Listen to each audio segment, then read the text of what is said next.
নারীর সম্মান রক্ষায় পথে বিজেপি। শ্রীরামপুরে কন্যা সুরক্ষা যাত্রায় শুভেন্দু অধিকারী। নারীর প্রতি বাড়তে থাকা সহিংসতা, ধর্ষণ এবং প্রশাসনিক নিষ্ক্রিয়তার বিরুদ্ধে প্রতিবাদ জানাতে রবিবার হাওড়া জেলার শ্রীরামপুরে আয়োজিত হল কন্যা সুরক্ষা যাত্রা।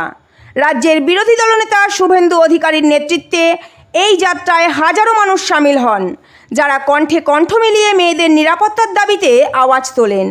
যাত্রা শুরু হয় কথলিয়া চৌমাথা থেকে। লাল হলুদ ব্যানার হাতে, মাথায় প্রতিবাদের টুপি পরে এক বিশাল জনসমুদ্র নেমে আসে রাস্তায়। বাঁচাও কন্যা, রোখো অপরাধ, শাস্তি চাই ধর্ষকদের, এসব স্লোগানে মুখরিত হয়ে ওঠে পুরো এলাকা। শুভেন্দু অধিকারী বলেন, এটা কোনো রাজনৈতিক কর্মসূচি নয়, এটা আমাদের বোনেদের জন্য, যারা প্রতিদিন নিরাপত্তাহীনতায় ভুগছে। পশ্চিমবঙ্গে কন্যাদের জীবন আজ আতঙ্কে কাটে, আর আমরা এই অবস্থা মানতে রাজি নই। তিনি আরও অভিযোগ করেন, তৃণমূল সরকার নারীদের সুরক্ষা দিতে সম্পূর্ণ ব্যর্থ। পুলিশ নীরব, প্রশাসন দুর্বল, আর অপরাধীরা বুক ফুলিয়ে ঘুরে বেড়াচ্ছে। বিজেপি এই অবস্থার বদল চাই।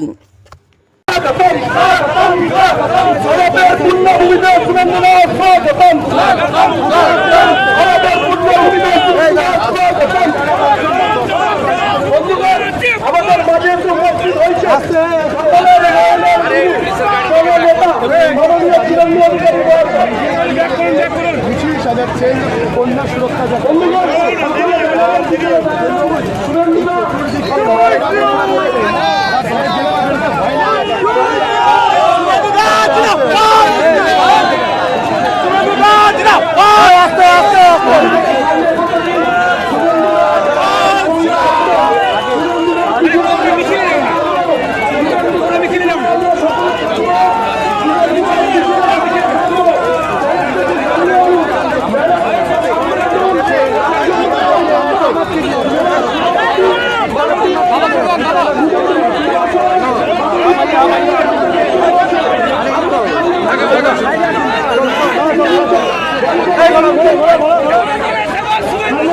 রাজীব ব্যানার্জির গুঁতোতে আমার কাছে গিয়ে বসে থাকতেন মাননীয় কল্যাণ ঘোষকে। আপনি পয়সা খরচ করে, ওটা আপনার টাকা না, ঝাড়ার টাকা। নমস্কার করেছেন অনেকগুলো, আমাকে স্বাগত জানিয়েছেন। এত নমস্কারে আমি প্রীত, আনন্দিত, আহ্লাদিত। এই যে হাত জোর করে আছে না, ও ক্ষমা চাইছে বিরোধী দলনেতার কাছে। বলছে, যাহা ভুল করিয়াছি আর ভবিষ্যতে করিব না, 26-এ বিজেপি সরকার আইলে আপনি একটু আমাকে দেখিয়া লইলেন। দেখার কোনো সুযোগ নেই, দেখার কোনো সুযোগ নেই। এখানকার কেউ ভালো নেই। 22 সালে এক্স জাস্টিস অভিজিৎ গাঙ্গুলির যে তালিকা, ওই তালিকায় 19,000 যোগ্য, 7,000-এর কাছাকাছি অযোগ্য। মমতা অযোগ্যদের কাছাকাছি 30,000-কে বলি দিয়েছে। আজকে মমতা টুপি পরালো, পুলিশের গাড়িতে উঠলো।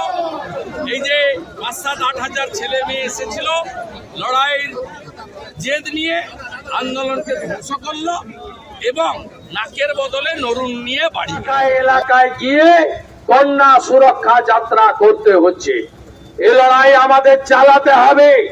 তার কারণেই রাজ্যের মুখ্যমন্ত্রী, মহিলা মুখ্যমন্ত্রী হলেও তিনি কখনো পার্ক স্ট্রিটের ঘটনাকে বলেন ছোট্ট ঘটনা, কখনো হাঁসখালির ঘটনাকে বলেন মেয়েটা তো অন্তঃসত্ত্বা ছিল, কখনো কালিয়াগঞ্জের ঘটনাকে বলেন ওর সঙ্গে লাভ অ্যাফেয়ার্স ছিল, কখনো অভয়ার বাবাকে মাকে বলেন 10 লক্ষ টাকা তো দেওয়া যেতেই পারে।